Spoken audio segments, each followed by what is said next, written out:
Ассаламу алейкум достор, алдында тұрған Сақадай бойы Сары Алтын Байкем Тамашоу лигасының құрама командасының капитаны болып жүрген уағында мықты актер, тамашоучу Азамат Исмаилов. Ассаламу алейкум. Алейкум ассалам. Сұраулар жөпчүнөкөй эле мектеп программасынан жооп бергенге аракет кылабыз. Даяр болсоңуз кеттик. Дүйнө тарыхында эң биринчи кагаз каякта чыккан? Египетте. Точнобу? Ошондой го дейм. Биздин кошуналар экен, Кытайдан чыккан экен. Кытайда экенби? Кытайлар ушундай да. Чыгара берет. Барына биринчи чыгарып. Биринчи Египеттен чыккан, анан Египеттен чыккандан кийин Кытайлар поделкасын жасашы керек да. Папирус чыгарган, анан кийин Кытайлар, мындай кылса болот турбайбы? Ана ошон. Кытайлар бирдекен көрсө эле кайталай берет да. Эң биринчи кагаз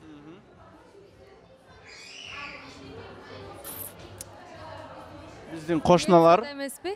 Биздин кошуналар. Казакстандабы?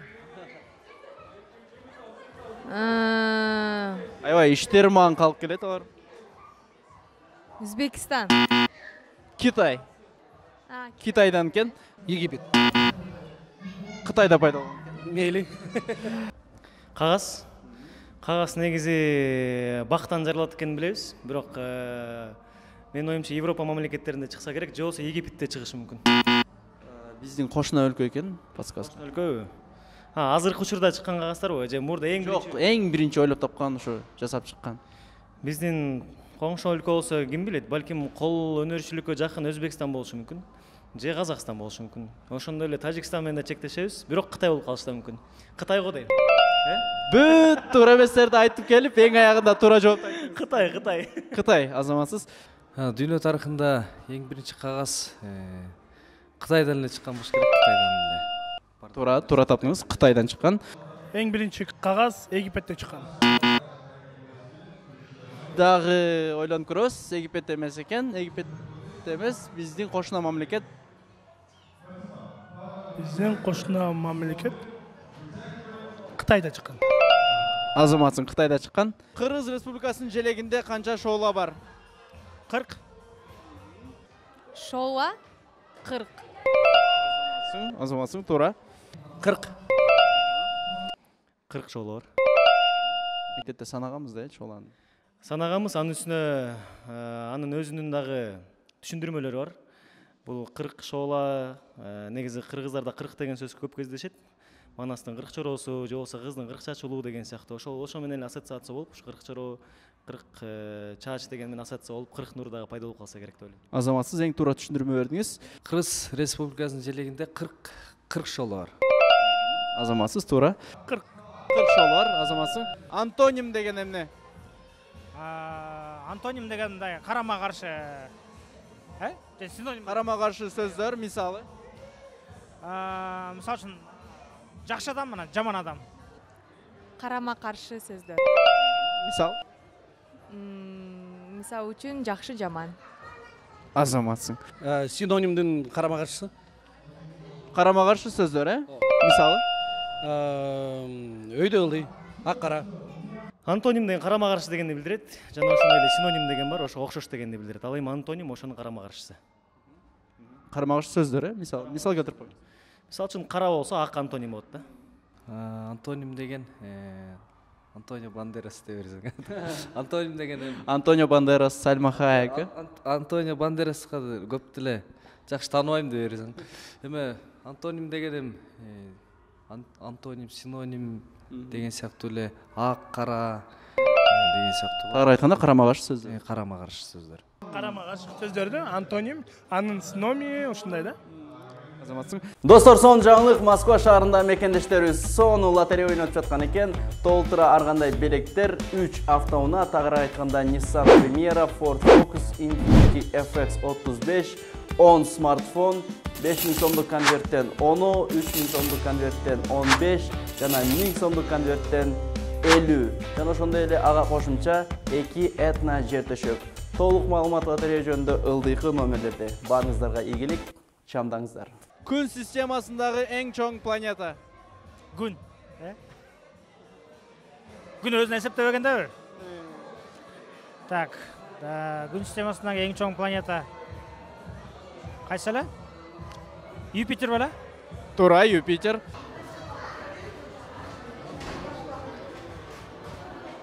Марс же жер?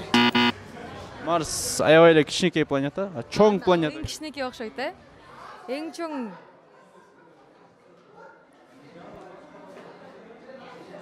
Юпитер же Венера? Юпитер, азаматсың, туура. Эч нерсе эмес. Юпитер. Эң чоң планета Марс болушу мүмкүн же Юпитер болушу мүмкүн. Юпитер го дейм. Юпитер, туура таптыңыз. Эң чоң планета Юпитер. Туура таптыңыз, азаматсыз. Күн системасында Юпитер. Или... Туура, или эмес эле. Ооба. Азаматсың, туура. Биринчи канализация каякта пайда болгон? Францияда. Себеп? Негизи ошо жана зонтиктер, себеп дегенде булар деген жана эмени неле? Отходторду көчөгө эле төгө беришкен да. Анан ошондон улам көчө аябай сасып кеткенден каблуктар ошондон пайда болгон, бийирээк жүрөлү деп. Зонтиктер ошондон пайда болгон, анан канализация да ошондон пайда болгон деп ойлойм. Эле тазараак жашабайлыбы деп. Ошо. Мындай шаардын ичин кирдетпей, ошо шаардын ичинен агып туруп сыртка чыккандай кылбайлыбы деп деген божомолдор. Чынында биринчи канализация Рим империясында пайда болгон экен, Азамат байке. Ошону айтайын дегем мен дагы. Канализация деген айылда да элешчү. Ой, билбейт экенмин, такыр эсте жок да. Мектепти бүткөнүмө канча жыл болду уже. Билбейт экенмин, жөн эле айта бербей эле коеюн. Күчтүү империялардын бири. Күчтүү. Байыркы заман. Турция же Грекия? Европанын аймагында. Рим эмеспи анда? Рим империясы, азаматсың, туура. Рим империясында, азаматсыз. Биринчи канализация. Самат байке жана сизге подсказка берди. Самат байке жөн эле нерселерди айтып койгон окшойт. Брат, питание кылбайлыбы деп? Айта албайт экенмин канализация каякта пайда болгонун. Балким Европа мамлекеттеринде пайда болсо керек. Туура багытта кеттиңиз. Ал байыркы заманда экен, ошо бир чоң империялардын бири. Империялар көп да. Анан даанасын айта албайм бирок. Бирок ошо Европа мамлекеттеринде да. Бишкекте деп коем. Ак өргөдө. Канализация жок болчу, сай-сайдын баары жаман болчу. Сай-сайга барган кыз келин анан санына чейин жаман болчу. Ошон үчүн илгери эле канализациялар билбейт экен бирок ошону. Мындан кийин билип жүрүңүз, Нурмат байке, биринчи канализация Рим империясында пайда болгон экен. Ошону айтайын деп эле аткам, тилим учунда турган дээрсең тамаша. Канализация эмеде пайда болгон. Азыр. Ак өргөдө. Жок.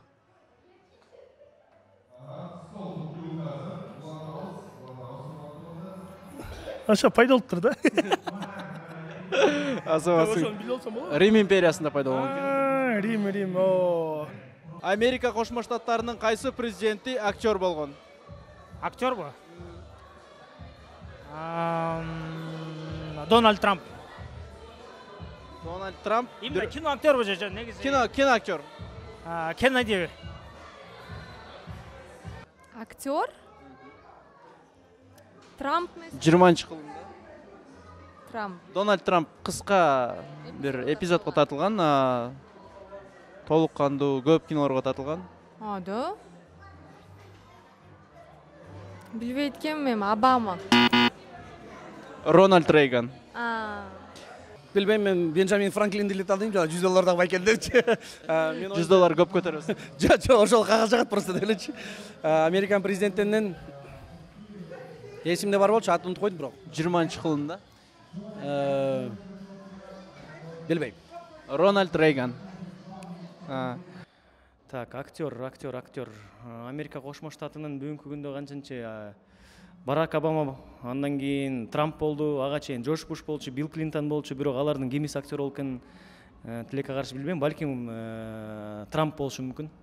Трамп Один доманын бир эпизод бөлүгүнө катышкан.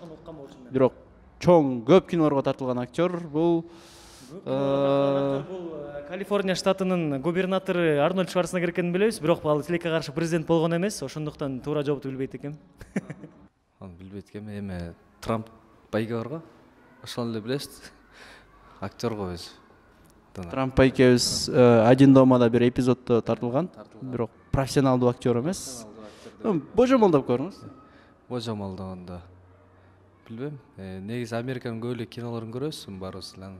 Ошол кайсыл президенти буга чейин актер болгон ошол маалыматым деле жок экен. Рональд Рейган деген. Ал тааныйм албай экен. Токтогулдан болот, Шернелеш, Шернелеш. Токмдорго чакырып турасыз. Жок, түбү Токтогулдан болот да, Торкен деген айылдан. Все, отлично, жакшы. Дональд Трамп эмес, Обама эмес. Ага чейинкилер актер болгон окшойт. Бирок азыр деле актерлорун көрүп атпайлыбы Дональд Трамптын выступленияларын. 8 триллиондо канча нолу бар? 12. Дагы бир аз кошуңуз. Жок, отуруш, неме? 22. Бир аз азайтыңыз. Канча азайтайын? Берди. 21. Туура. 8 триллиондо 21 нолу бар. 21 нолу бар. 22ден кесип саласың, 8 триллиондо канча нолу бар? 8 триллиондо канча нолу бар? Не деп атасыз? 8 триллион деген сан бар. Ошондо канча нолу бар? 6? 6 миллиондо. Анда 7 болот экен. 10 миллион болуп калат анда. Көбүрөөк. Билбейм, жөн эле айтпай эле коеюнчу. 21 нолу бар экен. Мындан кийин билип жүрөбүз, 12. Дагы бир аз кошуңуз. 15. Бир аз. 18. 21. 21 азаматсыз. 21 нолу бар. 21, 12 ошо билем да деп элечи. Еще раз. 8 триллиондо канча нолу бар? Ушул сөз уят сөздү биринчи жолу угуп атам сизден. Триллион, миллион, миллиард. Негизи ушундай сан бар, 8 триллион деген. Ким билет канча нөл бар экен? Андай мындай уят тамгалар бар, немелерге көп кызыкпайбыз да. Жок, кызыкпай эле коюңуз. Биринчи жолу ушундай, биринчи жолу суроо берип атасыздар ушундай. Ошондуктан билип жүрөйүн, ошо сизден сурайынчы канча нөл бар болду экен? 21 нолу бар экен. Эми мындан ары билип жүрөм. 8 триллион дегенде 21 нөл деген ассоциация калды. Буюрса, келечекте 8 триллионер болуп кетиңиз, Чоң рахмат. Чоң рахмат сизге да ийгилик. 8 триллиондо канча нолу бар? Не триллион? 8 триллиондо канча нолу бар? Бул негизи аябай мындай олуттуу, кооптуу суроо экен бул сурооңуз. Ошондуктан Бирок чындап эле ушундай сан бар. Ушундай бар, бирок чын айтканда мен мындай санга негизи мен математикага көп кызыкпайм. Ошол. Мындан кийин билип жүрүңүз, Нурмат байке, 8 триллиондо 21 нолу бар экен. Болду, эсте болот. 21 нолу бар экен. Сизди дагы келечекте 8 триллионер болушуңузду каалайбыз. Рахмат, чоң рахмат. 8 триллиондо канча нолу бар? 80 mi? 8 триллиондо канча нолу бар? 2 nol var. Эки болсо 100 эле болуп калат.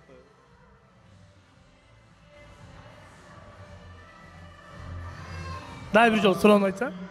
8 триллиондо канча нолу бар? 21 be. Азаматсың 21 нолу бар. Мына достор, бүгүнкү берүүнүн суроолору ушулар болду.